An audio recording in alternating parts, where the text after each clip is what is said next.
The sound of helicopter blades tore through the crisp autumn sky, sharp, relentless, like a countdown to disaster. For Clara Carter, 6 months pregnant and glowing with hope, this moment should have been the happiest of her life. A ride above the clouds, a celebration of love, a memory to treasure with the man she believed was her soulmate. She leaned against her husband, Daniel, pressing her hand over the swell of her belly, whispering a promise to the child she carried. "We're safe. Daddy's here. Everything will be okay." But Clara could not see the shadow lurking in Daniel's heart. To the world, he was the picture of perfection, polished, attentive, confident, the man who had swept her into a fairy tale. To Clara, he was safety, security, home. Yet beneath that practiced smile, Daniel was unraveling.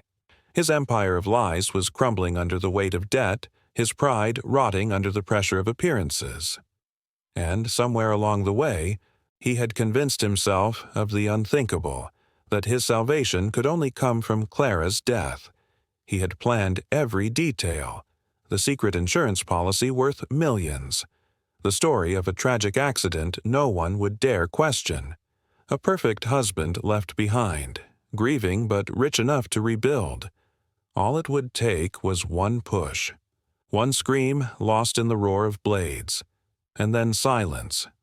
The helicopter soared higher, slicing through thin clouds. The pilot's cheerful voice filled the cabin, pointing out rivers like silver ribbons and forests stretching endlessly below. Clara's eyes widened in wonder, her fear of heights forgotten for a fleeting second. She squeezed Daniel's arm, smiling with childlike awe. "Isn't this amazing?" she said, her voice trembling with joy. Daniel forced a smile back. His lips curved, but his eyes were ice. His palm rested on her shoulder, not in love, but in anticipation. Every muscle in his body quivered with the weight of what was coming. In his mind, he replayed the plan. Steady hand, firm shove, a life extinguished in seconds. She wouldn't even understand. She would simply disappear into the abyss, her body swallowed by the forest below. Clara turned to him again, their eyes locking, and in that instant, her breath caught. She saw it, something alien, something terrifying, buried behind the familiar face of the man she loved.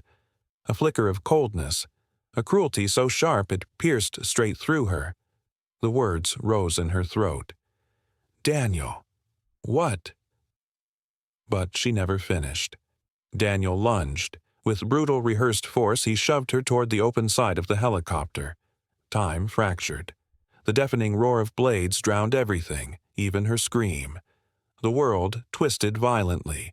Sky, steel, forest, void, spinning together in a blur. Her hands clawed at the air, desperate for something to hold, but there was nothing. Nothing but the unstoppable pull of gravity. Her heart thundered, her lungs burned. And then, in the split second before the darkness rushed up to claim her, Clara thought not of herself, but of the fragile life inside her, the tiny heartbeat that had not yet known the world, the child who would never hear her lullabies, never feel the warmth of her arms. And then she was gone. The forest below opened wide, cruel and unyielding. Clara Carter's nightmare had only just begun. Motherhood had always been the dream that Clara Carter carried closest to her heart. The thought of rocking her baby to sleep, of tiny hands clutching her fingers, filled her with a joy she could barely contain. And though Daniel sometimes seemed strangely distant, his words of encouragement convinced her that he shared in her happiness. She believed they were building a future together. But as the weeks passed, small cracks began to fracture the illusion. Daniel grew colder, more distracted, slipping out late at night with vague excuses about meetings that never seemed to end. The warmth that once defined their marriage began to fade. Clara tried to quiet the unease that gnawed at her chest. She told herself that work was demanding, that stress came with responsibility, that every couple faced hard seasons. She clung to hope, praying that love could mend what felt broken. Yet deep down, A shadow lingered. There were moments that unsettled her. Once, when she laughed and said how blessed she felt, Daniel let out a chuckle that was hollow, lifeless. Another time, when she excitedly held up the baby clothes she had purchased, his expression darkened, as if the sight of them was a burden instead of a joy. These cracks cut at her, but she forced them aside. She refused to believe the man she had chosen, the man she had married, could be anything less than the partner she trusted with her life. What Clara could not see was that the fairy tale had always been a mask. Behind Daniel Carter's polished charm and calculated gestures, a secret plan was forming. Cold, methodical, merciless. While she dreamed of a nursery and lullabies, he was mapping out betrayal. The man who had vowed to protect her was preparing to destroy her. The town where Clara lived appeared ordinary, almost quaint. Neighbors waved from porches, children chased each other down quiet streets, and the local diner still poured coffee into chipped mugs that had been there for decades. To strangers, it was unremarkable. To Clara, it was home, the perfect place to raise a child, the kind of town where simple joys blossomed into lifelong memories. Her days were steady, a rhythm she cherished. She rose early, brewed her tea, and prepared her lesson plans before walking to the schoolhouse, where laughter and bright drawings filled the walls. Teaching wasn't a job for her. It was her calling. Every hug from her students, every proud smile from parents reminded her why she loved the life she lived. At the edge of this town stood the house she shared with Daniel. A wide, two-story home with a pristine lawn and a porch that looked pulled from a magazine. To outsiders, it was proof of success. To Clara, its walls had begun to close in. Too often she found herself alone in the kitchen, the ticking of the clock her only company, as she waited for Daniel to come home from yet another unexplained absence. When he was there, the atmosphere shifted like the turn of a coin. Sometimes Daniel was warm, charming, even generous, arriving with flowers, whispering compliments that made her heart flutter. But other times, his words were sharp, his mood cold, his gaze heavy with irritation as though she were an obstacle instead of a wife. Clara tried to forgive, tried to excuse it as exhaustion, but deep inside her heart, a quiet fear was beginning to take root. To the outside world, though, the Carters were flawless. At church picnics and neighborhood gatherings, Daniel played his role to perfection, his arm wrapped around his wife, his smile wide, his voice full of pride as he spoke of the baby on the way. Friends whispered that Clara was lucky. No one imagined the darkness hidden behind his mask. Their marriage was an illusion as convincing as the grand house they lived in, enviable on the outside, empty within. When autumn came, the town glowed with fire-colored leaves. Clara adored the season, believing it to be a sign of renewal, of hope. She hummed lullabies while decorating the nursery with pastel blankets and tiny stuffed animals. To her, everything was falling into place. She imagined family dinners, bedtime stories, and a future overflowing with love. But Daniel Carter was charting a different future. The town, the house, even his own reputation. All of it was part of the stage where he performed his role as a devoted husband. In secret, he had already arranged the policies, forged the documents, and counted the money. To him, it was no longer a marriage but a transaction, and the deadline was approaching. On the surface, Daniel was everything a woman might dream of. Tall, commanding, successful, and charismatic. He wore tailored suits, spoke with confidence, and carried a smile sharp enough to disarm anyone in the room. At community events, he raised toasts, made speeches, and played the image of a man who adored his wife and eagerly awaited fatherhood. But behind closed doors, when the performance ended, another side of Daniel Carter revealed itself. Restless, cold, calculating. To Daniel Carter, marriage was never a sacred bond. It was a calculated transaction. Clara, gentle and trusting, was nothing more than a piece in a larger game he was determined to win. What should have been a blessing, her pregnancy, became in his eyes a burden, a chain that threatened to lock him into a life he despised. Behind his confident facade, Daniel's world was collapsing.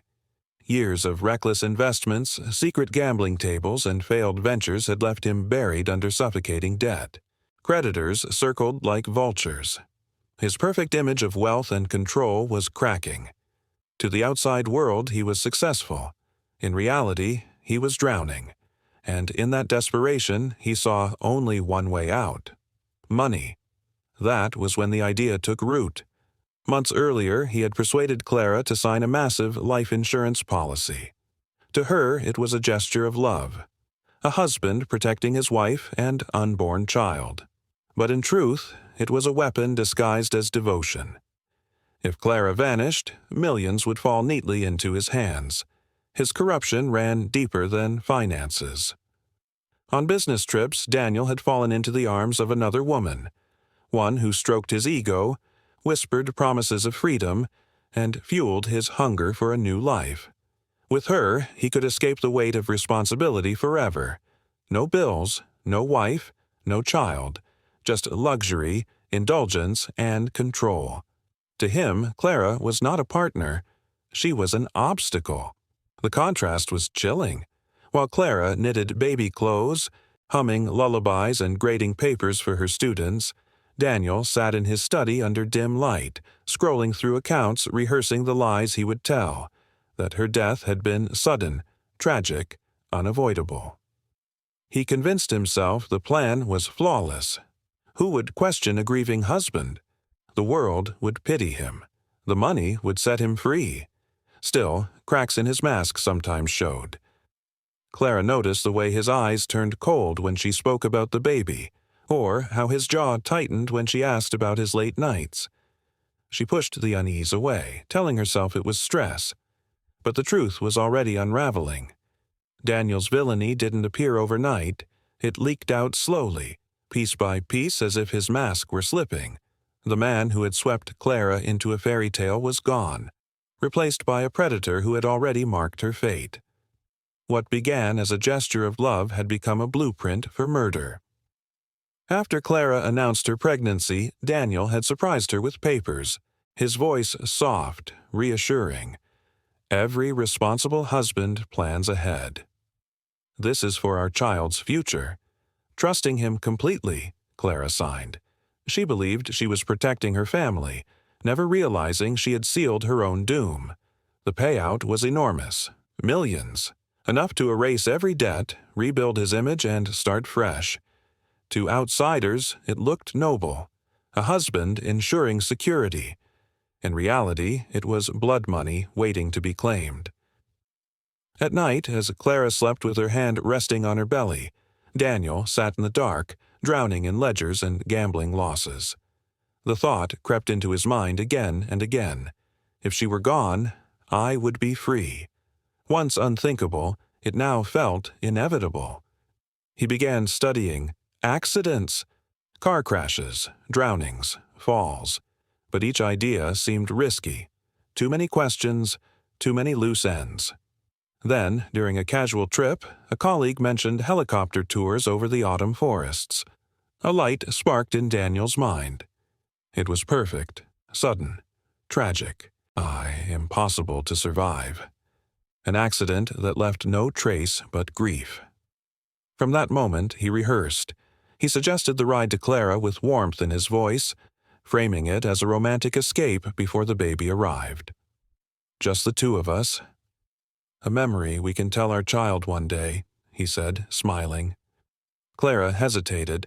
Heights always unsettled her, but his insistence wore her down. She wanted to believe him. She wanted to believe in the man she had married. Meanwhile, Daniel Carter sharpened his plan. He studied the helicopter's structure, memorized the cabin, timed the moments when the pilot would be distracted. In his mind, it played like a flawless performance. One push, one scream lost to the blades, and then silence. Daniel had convinced himself again and again that no one would ever suspect him. Who would imagine that a husband, soon to be a father, would plot something so vile, so calculated, so inhuman? To the world, he would be the grieving widower, the tragic man who lost his wife and unborn child in an accident. The sympathy, the tears, the money, all of it was waiting for him. Clara, innocent and blind to the danger, was preparing for the outing with the excitement of a child on Christmas morning. She slipped into a soft blue dress, the fabric clinging gently over her rounded belly. She packed a small camera into her purse, eager to capture every moment. To her friends, she confessed she was nervous about flying, but she also said she hoped this meant that Daniel was trying, that maybe this was his way of mending the distance between them. She wanted to believe. She needed to believe. But while Clara's heart was filled with hope, Daniel's was filled with greed. He wasn't planning a memory. He was planning a murder. His mind didn't drift toward love or family. It clung to numbers, debts, the mistress whispering promises of a new life. The life insurance policy had already been signed. All he needed was to ensure that the helicopter ride would be Clara's last. That morning carried a fragile beauty, the kind of autumn morning poets tried to capture in words. The crisp air smelled of wood smoke and fallen leaves. Clara stood in front of the bedroom mirror, smoothing her dress with both hands, whispering to the life inside her. "This will be a special day. Daddy wants us to make a memory together." Her voice trembled as she spoke, but she forced herself to believe her own words. From the doorway, Daniel watched. His gaze was cold, but his lips curved into the smooth lie of a smile. "You look beautiful," he said, each syllable empty, rehearsed. Clara blushed faintly, taking it as affection. She had no idea that behind his eyes burned the ruthless calculation of a man preparing for murder. At the airfield, the roar of the helicopter blades filled the sky like an omen. The sleek machine gleamed under the pale sun, a promise of wonder to Clara, a promise of fortune to Daniel. Her heart thumped in her chest as they approached, equal parts fear and exhilaration. The pilot, a kind-faced man with silver streaks in his hair, greeted them warmly. He helped Clara into her seat, fastening her belt, offering a reassuring grin. "Don't worry, ma'am. You'll love the view. It's safe." Daniel slid in beside her, his arm draping casually over her shoulders, his mask of devotion firmly in place. To the pilot, they looked like the picture of young love. To Clara, it felt like a fragile chance at closeness, the tenderness she had longed for. She leaned into him, her head resting lightly against his chest, and for a fleeting moment, she let herself believe everything would be all right. The helicopter rose, lifting them from the ground, the earth shrinking below as the wide-open sky embraced them. Clara gasped, her eyes sparkling. Golden forests stretched endlessly, rivers wound through the land like ribbons of light, mountains etched the horizon. She raised her camera, capturing it all with childlike joy. "It's so beautiful," she whispered, almost in awe of the world opening before her. Beside her, Daniel nodded stiffly. His jaw tightened. His mind was elsewhere. The height was perfect. The cabin door was only an arm's length away. Every second pulsed with tension, each heartbeat drumming the same dark command. Now. Clara slipped her hand over his. "Thank you for bringing me," she said softly. Her voice was tender, filled with gratitude. For a brief moment it pierced the armor of greed around him. He almost faltered, but then, like a shadow creeping back, the debts returned, the mistress's voice echoed, and the millions gleamed in his imagination. His face hardened once more. The pilot pointed excitedly to landmarks below, shouting over the headset. "See that river? Locals call it Lucky Bend, shaped like a horseshoe." His tone was cheerful, oblivious to the storm brewing behind him. Clara laughed gently. "Lucky Bend. Maybe it's a sign. Maybe our baby will be lucky." She squeezed Daniel's hand, her touch warm, trusting, full of love. For a split second, Daniel froze. Her words clawed at him, cracking the icy wall he had built inside. He felt it. The possibility of stopping, of turning back, But then, just as quickly, the image of his debts, the promises of freedom, the hunger for wealth swallowed it whole. His hand twitched dangerously close to the door handle, and Clara, her eyes glowing with wonder, had no idea she was seconds away from living her worst nightmare. There was no turning back. Daniel leaned closer, his lips brushing against her ear as if whispering a secret of love. "Yes, lucky," he murmured, his voice disturbingly calm. Then, with a sudden violent motion, his hand clamped down on her shoulder. Clara's smile collapsed.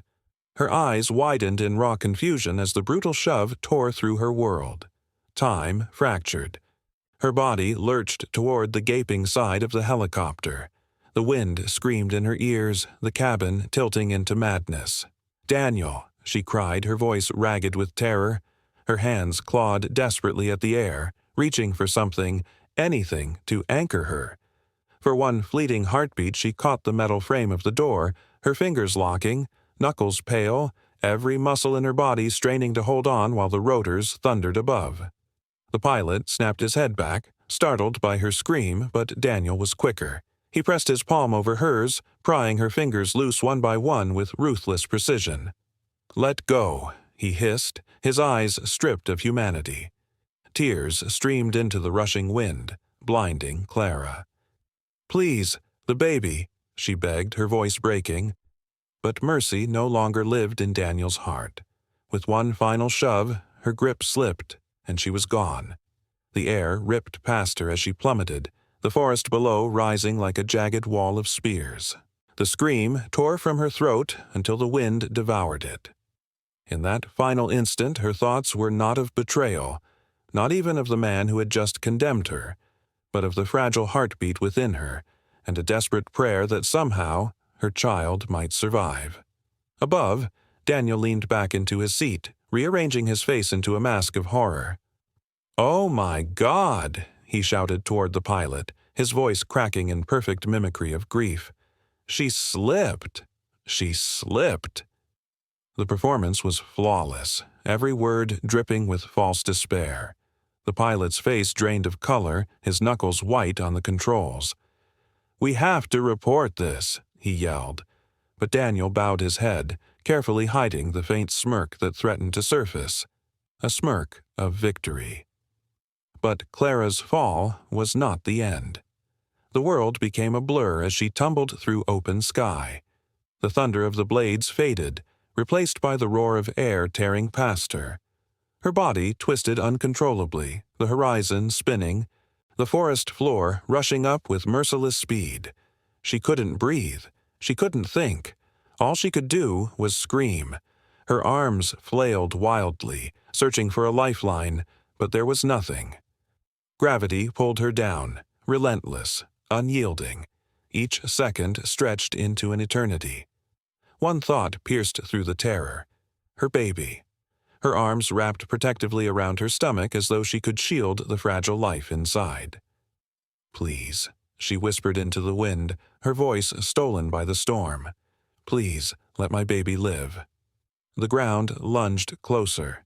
She braced herself for the end, squeezing her eyes shut. But fate twisted sharply. Her body crashed into the thick branches of a towering pine. The impact was savage. Branches tearing at her skin, shredding her dress, each violent strike jolting her body. Pain exploded through every nerve, yet each branch slowed her fall, breaking the speed bit by bit. Finally, with a bone-shattering thud, Clara slammed into the underbrush below. The air was ripped from her lungs, leaving her gasping. For a long, trembling moment, silence enveloped her, broken only by the rustle of leaves and the distant drone of the helicopter vanishing into the sky. Every inch of her body screamed with agony. Cuts and bruises painted her skin, blood dripped down her arms, and a searing ache tore through her abdomen. Her hands, trembling, flew instinctively to her stomach. Dread flooded her veins as she waited for the faint flutter she had cherished for months. But there was nothing. Tears blurred her vision as the truth struck like a blade. The baby, her baby, was gone. A guttural sob ripped from her chest, more animal than human. The pain in her body was nothing compared to the agony in her soul. The child she had sung to, dreamed of, and prayed for had been stolen in a single act of betrayal. For long minutes, Clara lay broken, staring through the canopy of trees above. Darkness tempted her, begged her to surrender, to let go, but a spark inside refused to die. She was alive. Against every odd, she had survived, and if she gave up now, Daniel would win.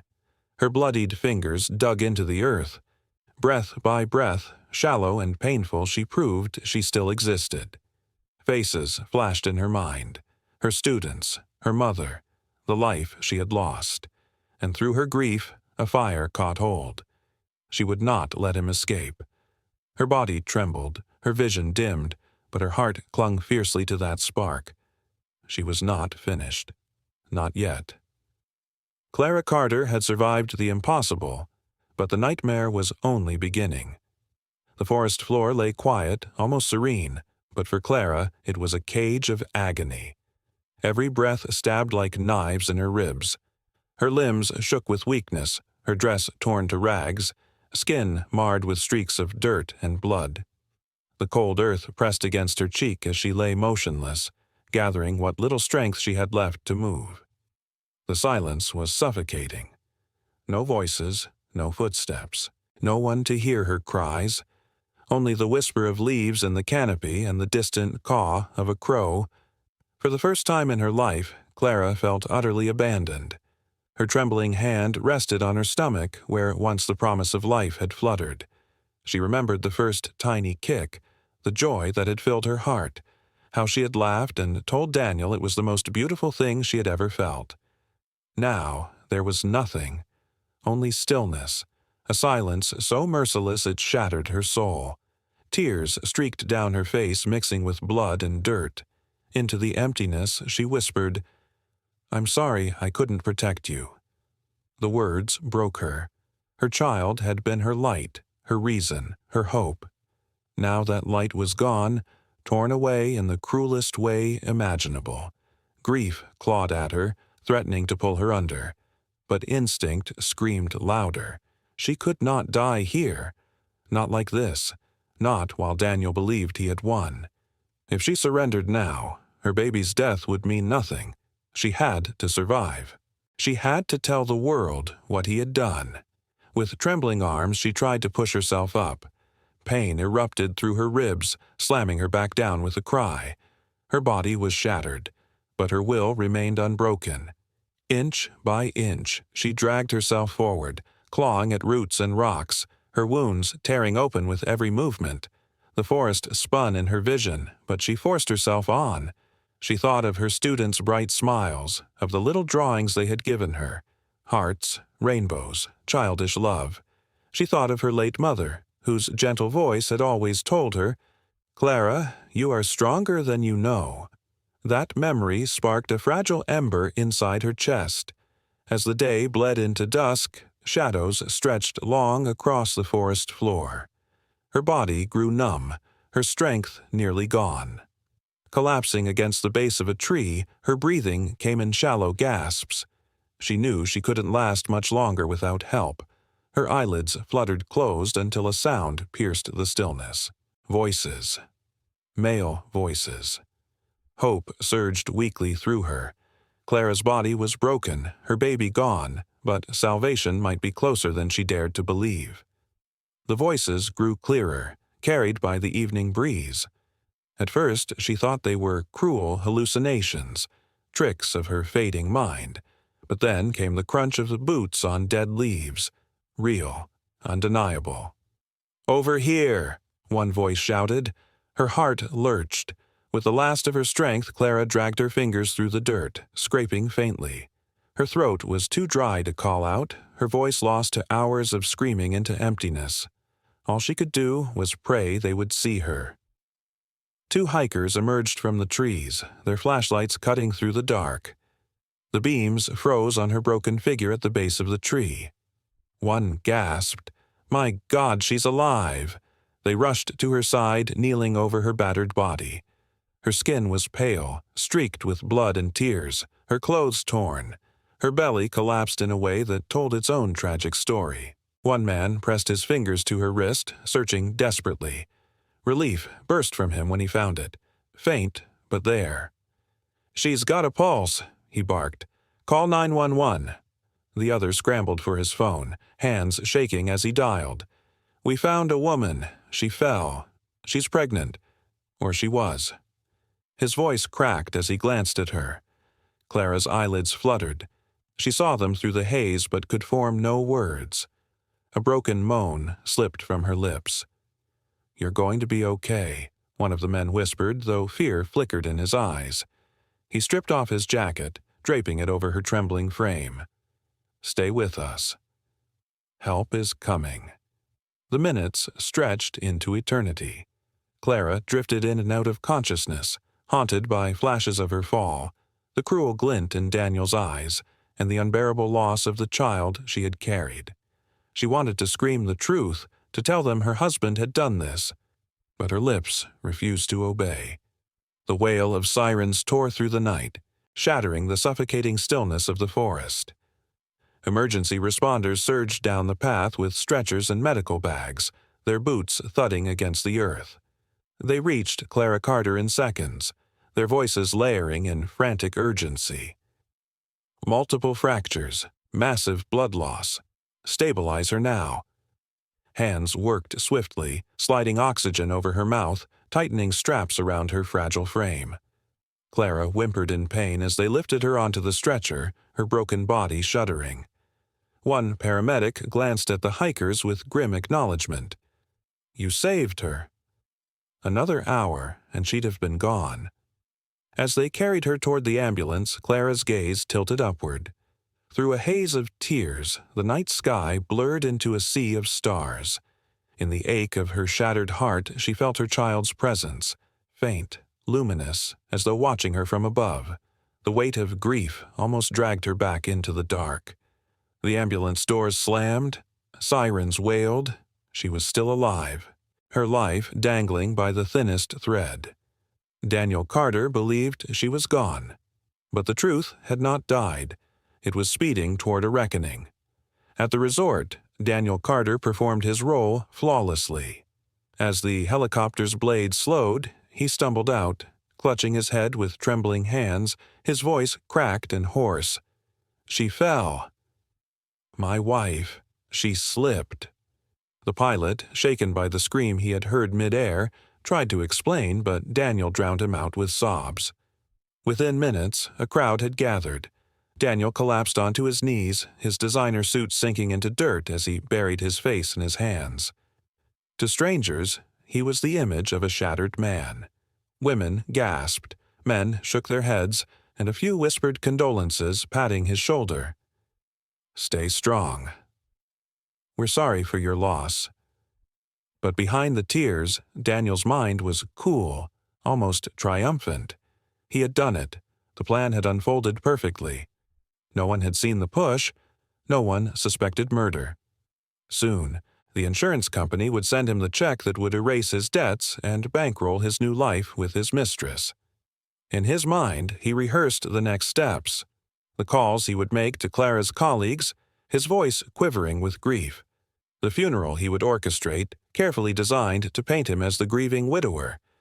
The crocodile tears he would shed over her grave while secretly savoring visions of champagne, luxury, and freedom. Only one loose thread remained: the pilot. The man's unsettled expression hinted at doubt, at suspicion. Daniel filed it away as a problem for later. Money, intimidation, whatever it took. For now, the mask of despair had to stay flawless. That night, the mansion was silent without Clara's presence. Daniel poured a glass of whiskey, raised it toward the shadows, and smirked. "To freedom," he whispered, savoring the burn. Across town, the news spread like wildfire. Friends wept. Colleagues reeled in disbelief.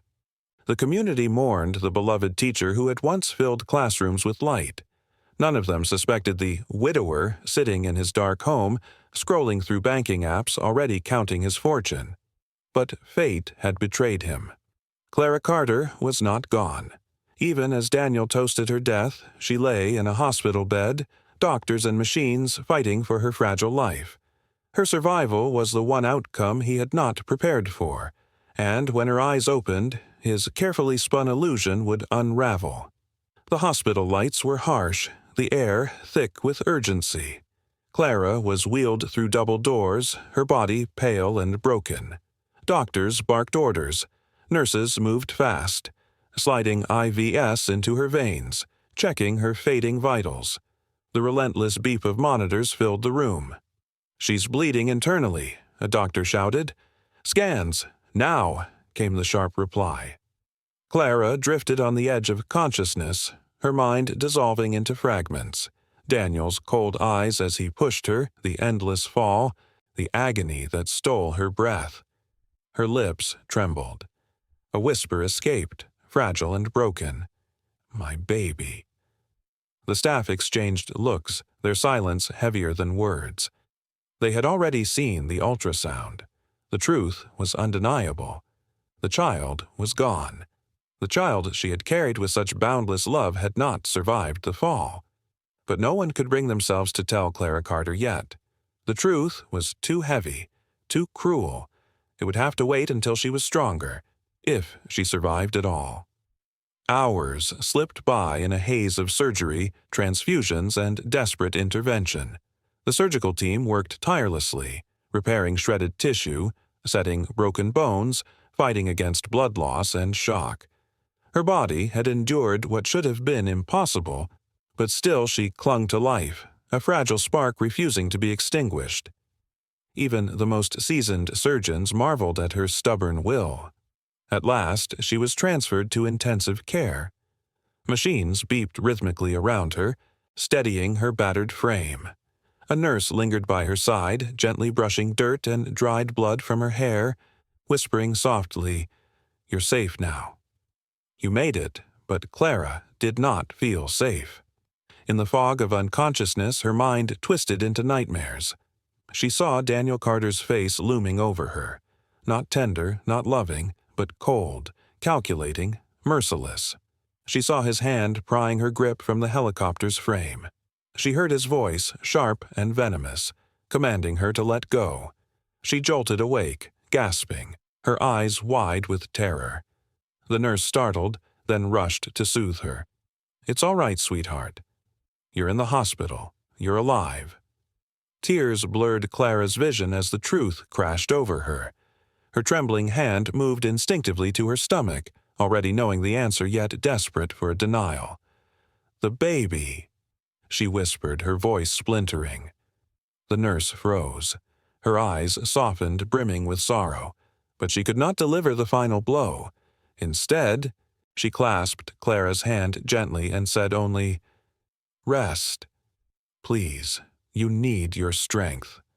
That silence was answer enough. A cry broke from Clara's chest, raw and piercing, echoing through the sterile room. Her baby was gone. Her dream of motherhood, of lullabies, tiny hands and new beginnings, had been torn away. Yet beneath the crushing despair, another truth hardened in her soul. Daniel had done this. He had stolen her child and nearly her life. If she lived, she would not let him escape justice. Clara Carter had lost her child, but not her will to fight. News of the accident spread swiftly through the small town. Teachers whispered in grief, parents wept, and children left flowers and crayon drawings at the school gates. To all, it was a tragedy beyond comprehension. A beloved teacher and expectant mother lost too soon. Everyone mourned, everyone except Michael Stone. A former police officer, Michael had known Clara since childhood. He remembered her as the girl with arms full of books and a smile that never wavered under the weight.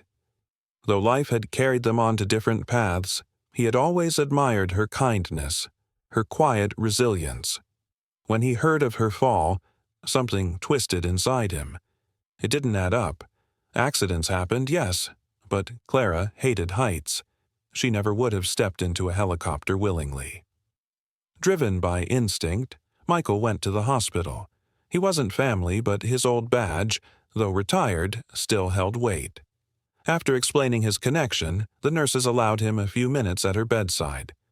The sight shattered him.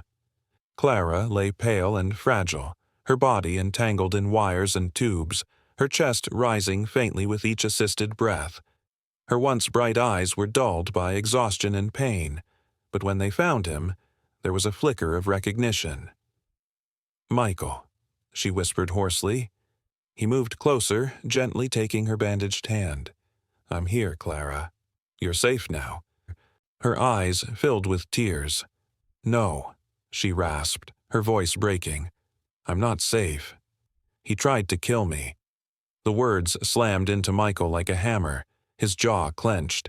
He leaned closer, voice low but urgent. "Who?" Her lips trembled. The name was hard to say, but she forced it out. "Daniel?" Michael's stomach dropped. He had never trusted Daniel Carter. Too slick, too polished, the kind of man who thrived on charm but hid rot beneath. To hear that, he had shoved his pregnant wife from a helicopter. Rage burned hot beneath Michael's controlled demeanor. He squeezed her hand, voice steady but resolute. "Clara, I believe you. Rest now. Let me handle this. I'll find proof." For the first time since her fall, hope flickered in Clara's gaze. She gripped his hand weakly. "Don't let him win." "I won't," Michael vowed. His heart was heavy, but his resolve was absolute. He had witnessed countless tragedies during his years on the force, but this was different. This was personal. Daniel might have fooled the world with crocodile tears, but Michael knew a predator when he saw one. As he left the hospital room, determination carved itself into his face.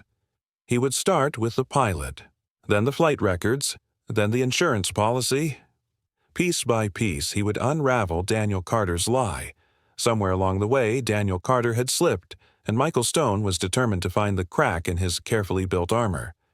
Outside, the night pressed cold and heavy, the town blanketed in quiet sorrow. But inside, Michael burned with resolve. Clara Carter had survived the impossible, and now it was his mission to make sure Daniel faced the reckoning he deserved. Daniel believed the truth was buried, but Michael was already digging, and he would not stop until he unearthed it. Michael had learned long ago, back when his badge still carried weight, that true evil rarely came wearing fangs and claws. It came in polished shoes, sharp suits, and rehearsed smiles. Daniel was no different.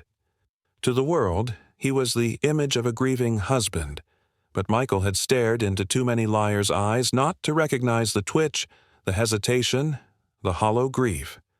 And Clara's words, whispered through cracked lips in that sterile hospital bed, haunted him like a siren. "He tried to kill me."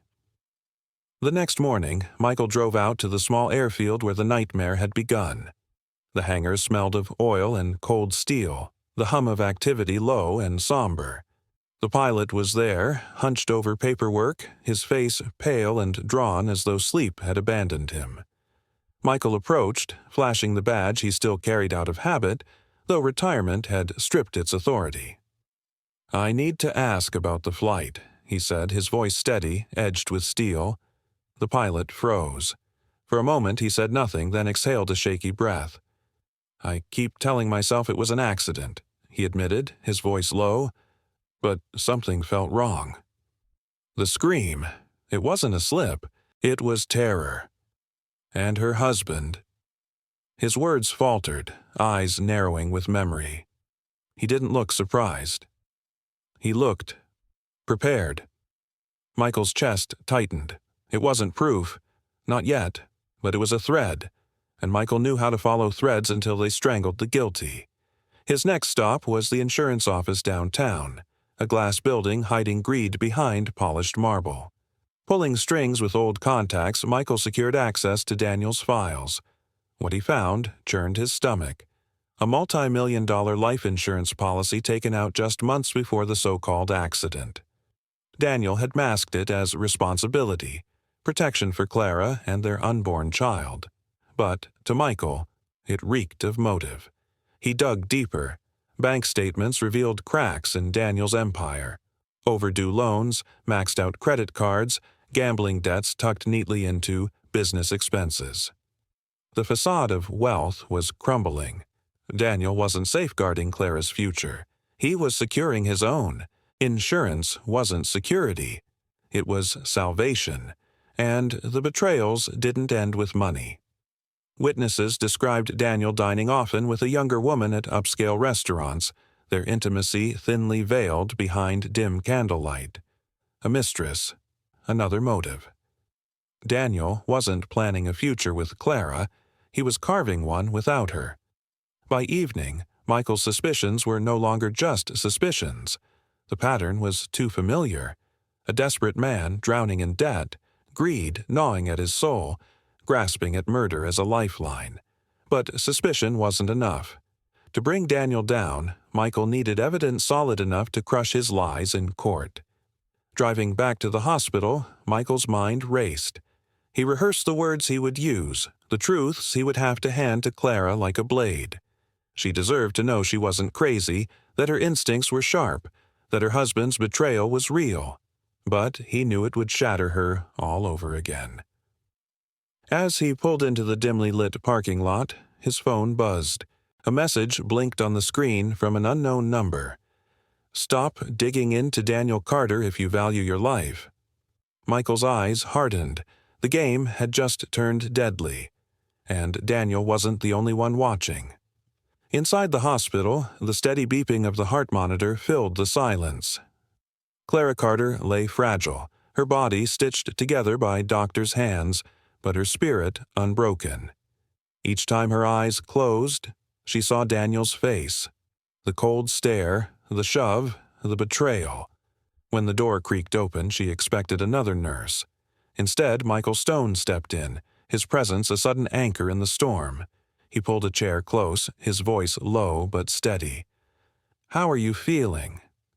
Her lips trembled. Alive, but not whole. Her hand pressed to her stomach, tears spilling. "My baby, gone." Michael swallowed hard, the weight of her pain crushing his chest. He reached for her hand, firm and steady. "I'm sorry, Clara. But you're still here, and that means you still have a chance to fight." Her eyes flickered, confusion breaking through the grief. "Fight? What do you mean?" Michael leaned closer, his jaw set. "I've been digging. Daniel isn't who you think he is. The debts, the insurance, the mistress. Clara, he pushed you. He planned this."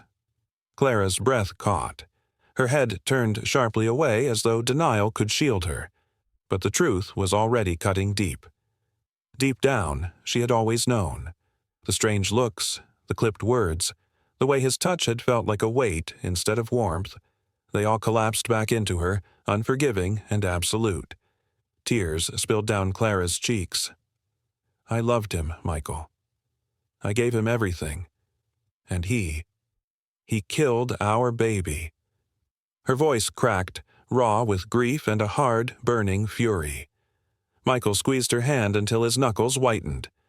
"You're not imagining it. You're not mad. I spoke to the pilot. He said your scream wasn't the sound of someone slipping. And I found the insurance papers. Millions, Clara. He stood to gain everything." She shook her head, sobs racking her fragile frame. "How could he? How could the man I trusted with my life, our child, do this?" There was nothing Michael could say to soften that blow. He let her cry instead, letting the storm of her pain fill the sterile room. When she lifted her face again, tear-streaked and hollow, something had changed. The grief had hardened into resolve. "He thinks he won," she said, voice low but fierce. "He thinks I'm gone. I'm not. He took my child, but he won't take my voice." Pride rose in Michael's chest. "Then we'll get him. But we must be careful. He's dangerous, Clara. He won't stop because you survived." Her vow came out like a blade. "Then I won't stop either. I'll make him pay." The embers of her grief had become a fire, and Daniel was about to learn that some flames don't die. Daniel Carter believed his nightmare was finished. In his mind, Clara had vanished into the woods. Her screams were swallowed by the sky. He had already practiced the lines he would deliver at a funeral, imagined the sympathetic faces, and whispered condolences. Then whispers began to reach him that Clara might still be alive. The mask he wore threatened to crack. He learned it first as gossip at the resort, an offhand remark from a shaken staffer. Search teams found someone in the forest, badly hurt but breathing. Daniel's face went pale, though he forced a hollow smile. Inside, panic surged like a wave. If Clara lived, everything unraveled. The payout, his mistress, his freedom. That night, he sat in his dim study, hands trembling as he poured a drink he didn't taste. "She should be dead," he muttered, slamming his glass down. Plans he'd carefully constructed began to fray. If Clara had even breath left, she could name him. She could destroy him. There was only one cruel logic left. Finish the job. 2 nights later, Daniel slipped into the hospital in a baseball cap and dark clothes, moving with the practiced ease of a man used to hiding in plain sight. He nodded past nurses and security, a worried stranger among the night shift. Years of charm taught him to blend. Clara rested under the monitors, fragile and fighting, Michael having stepped out to make calls. Alone and vulnerable, she dozed fitfully. Daniel pushed the door open and paused at the sight of her. The woman he had promised to love, the one he had betrayed. Instead of shame, hatred rose in his chest. She was the last obstacle between him and everything he desired. He moved close, his shadow falling across the bed. Clara's eyes fluttered open. At first she thought it was Michael. Then she saw him. Her blood ran cold. Daniel. Her voice was a whisper of horror. "Surprised to see me," he breathed, venom laced through the words. Her fingers reached for the nurse call, trembling. He snapped forward, seizing her wrist with a grip that bore down like iron. "Don't even think about it," he hissed. "Why, Daniel?" she managed, voice shaking. "Why wasn't destroying my life enough?" He leaned in, the smile gone from his face. "Because you're still breathing. And as long as you breathe, you can ruin everything." Fear surged, but so did defiance. Clara met him with burning eyes. "You'll never get away with this." Footsteps pounded in the corridor. The door handle turned. For a second, Daniel's face flickered. Panic, calculation. Then his mask snapped back into place. He turned, preparing to weave another lie, to play the grieving husband. The door opened. Michael Stone stepped inside, retired badge tucked beneath his jacket, every muscle coiled and alert. His gaze took in the scene in a heartbeat. Daniel's hand on Clara's wrist, the hate in his eyes. Clara's pallid, wounded face. Time seemed to freeze as Michael took it all in. Then he moved like a man who had spent a lifetime reading danger in a single frame, stepping between Daniel and the bed and planting himself squarely in the breach. He saw the terror flooding Clara's eyes, the bruising clamp of Daniel's hand digging into her arm, the predator crouched beside her bed. In that instant, Michael knew the truth beyond doubt.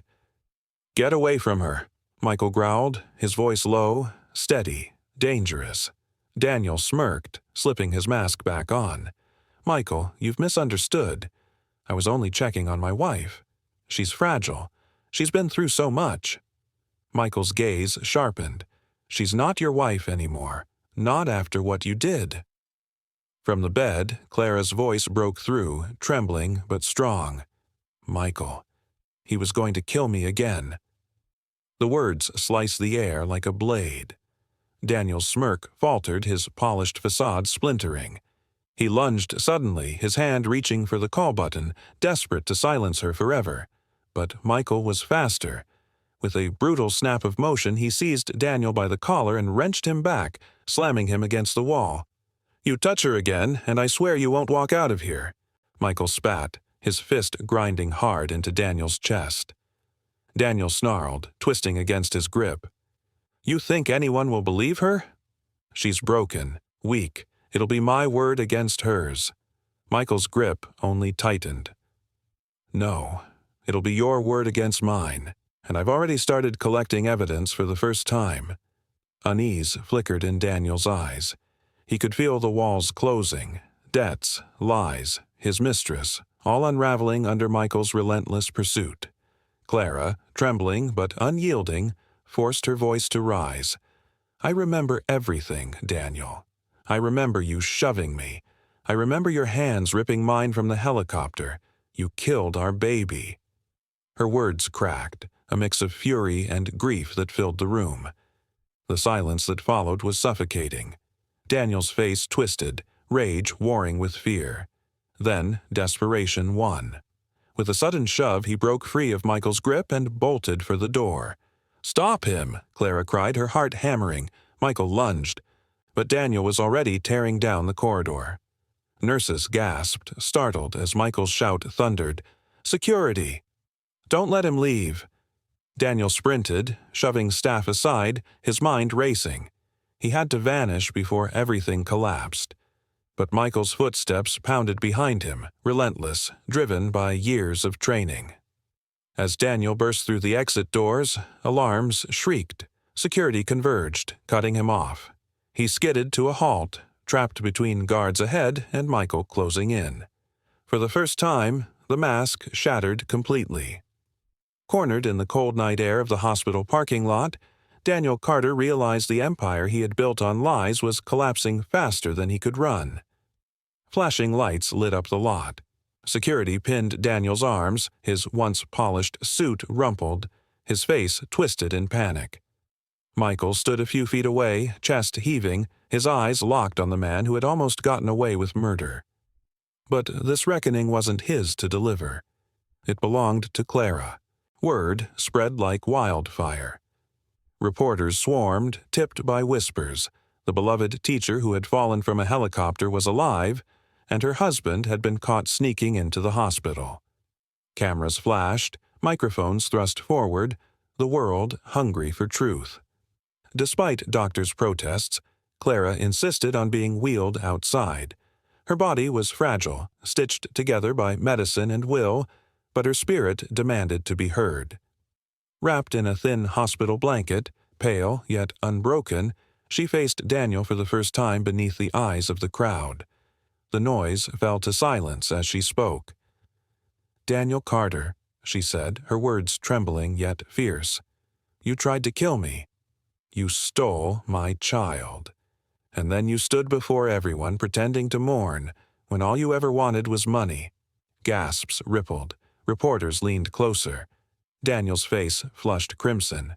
"She's lying!" he screamed, his voice cracking. "She's traumatized, confused. She doesn't know what she's saying." But Clara's eyes blazed with truth. "I know exactly what I'm saying. You pushed me. I begged you to think of our baby, and you tore my hands away. You killed our child. For greed, for another woman, for money." Murmurs erupted, disgust rolling through the crowd. The illusion of the grieving husband shattered forever. And then Michael stepped forward, a thick folder in his hand. Michael lifted the folder high, his voice cutting through the chaos. "We have the evidence, the multi-million-dollar insurance policy, signed just months before the so-called accident, the mountain of unpaid debts, the mistress he thought he could keep hidden, and the pilot's sworn testimony that he heard her scream for her life. This was no accident. This was cold, calculated attempted murder." The crowd erupted in gasps as cameras flashed furiously, capturing every flicker of Daniel's unraveling composure, the unflinching resolve in Michael's eyes, and the trembling yet unyielding courage radiating from Clara. The truth could no longer be smothered under charm or lies. Daniel's mask shattered.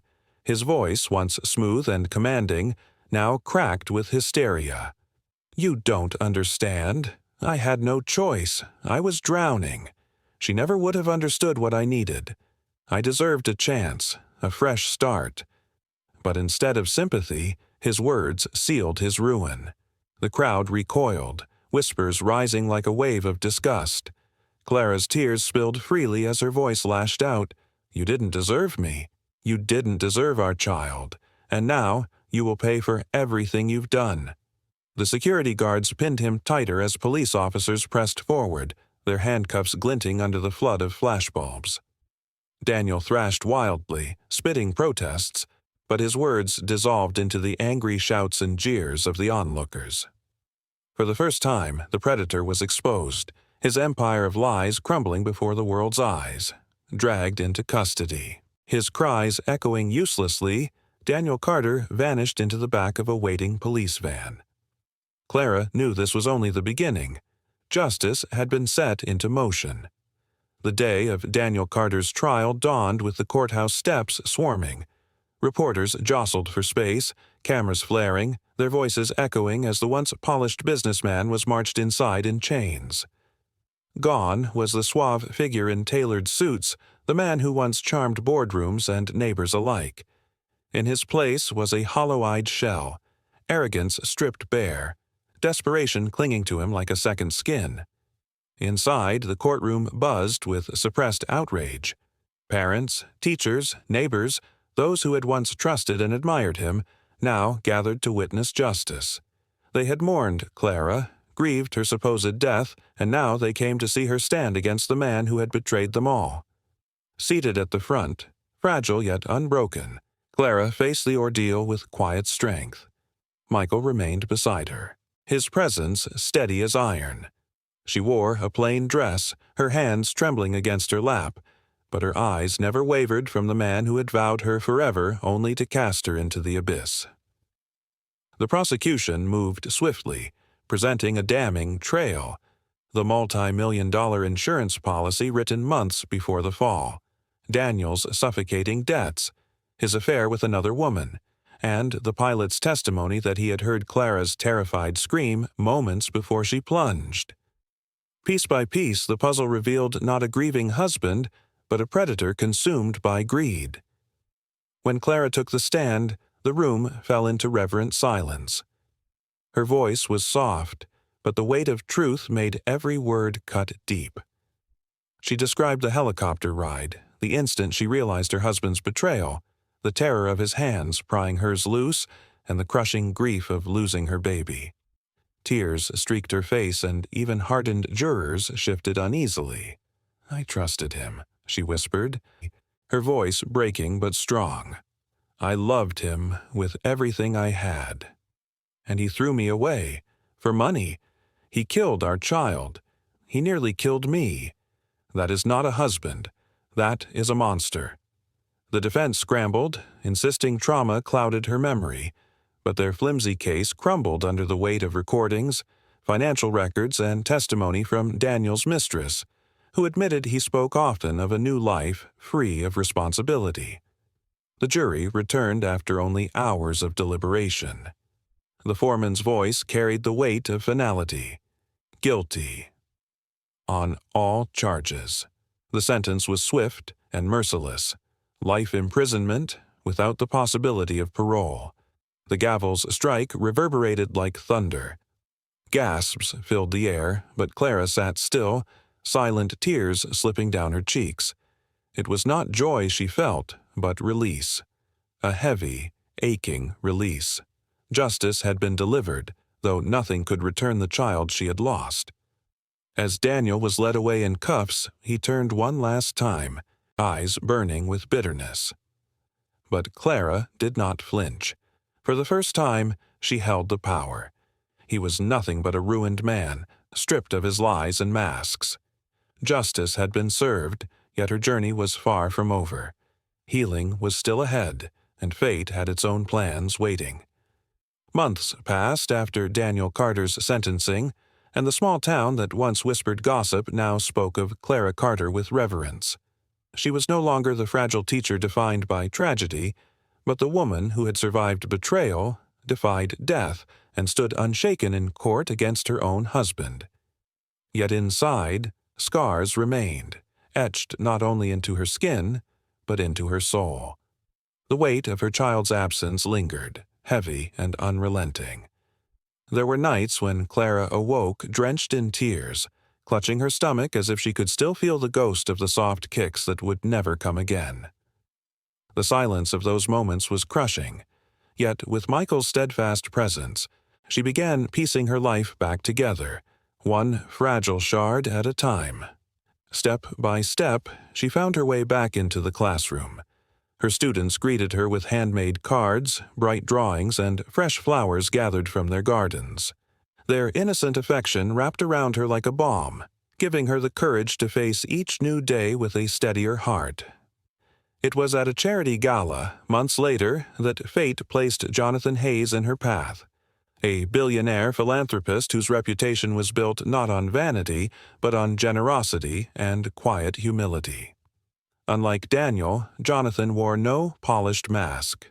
His kindness was unfeigned, his words grounded in sincerity. Where many still saw Clara as a victim, Jonathan saw her resilience, her courage, and the unbreakable flame that had carried her through the storm. At first, Clara recoiled from the thought of love. Her heart, weary and scarred, trembled at the idea of trust. But Jonathan was patient. He asked for nothing more than what she could give. He walked beside her, step for step, offering companionship, respect, and understanding. With him, there were no lies, no hidden motives, only the steady comfort of genuine care. One evening, as they strolled beneath lantern-lit branches in a quiet garden, Jonathan stopped. His voice was gentle, yet certain. "Clara, I know you've endured more pain than anyone should, but I also see your strength, your grace. You deserve joy again. You deserve love, and if your heart still yearns for it, you deserve a family." Her eyes brimmed with tears. For so long she had buried the hope of motherhood, believing it was gone forever. Yet in Jonathan's presence, that hope flickered back to life. Months later, when she discovered she was carrying his child, her heart swelled with a mixture of fear and joy. This time, she was not alone. This time, she had a partner who cherished her, who would weather every storm by her side. When Clara cradled her newborn daughter for the first time, the shadows of her past did not vanish, but they softened. She bent close, whispering through tears, "You are my miracle, proof that even after the longest night the sun can rise again." The entire town rejoiced with her. Students who had once mourned her came to visit, eager to see her smile restored and to meet the baby who embodied hope itself. And while Daniel Carter languished in prison, forgotten and powerless, Clara Carter thrived, her new life built not on deceit, but on love and truth. Her story ceased to be one of mere tragedy. It became a testament to resilience, to justice, and to the unyielding strength of a woman who refused to be defined by betrayal. Clara had once lost everything, but now, with justice delivered, love rediscovered, and new life in her arms, she had gained far more than Daniel could ever steal. And so, dear friends, that is how this story finds its end. If you are still here with me, it means Clara's journey touched your heart in some way. Perhaps, in her strength, you find a reflection of your own. The Stoics once wrote, "We suffer more in imagination than in reality." Clara's pain was unbearable, yet her courage teaches us that healing begins the moment we refuse to let betrayal define us.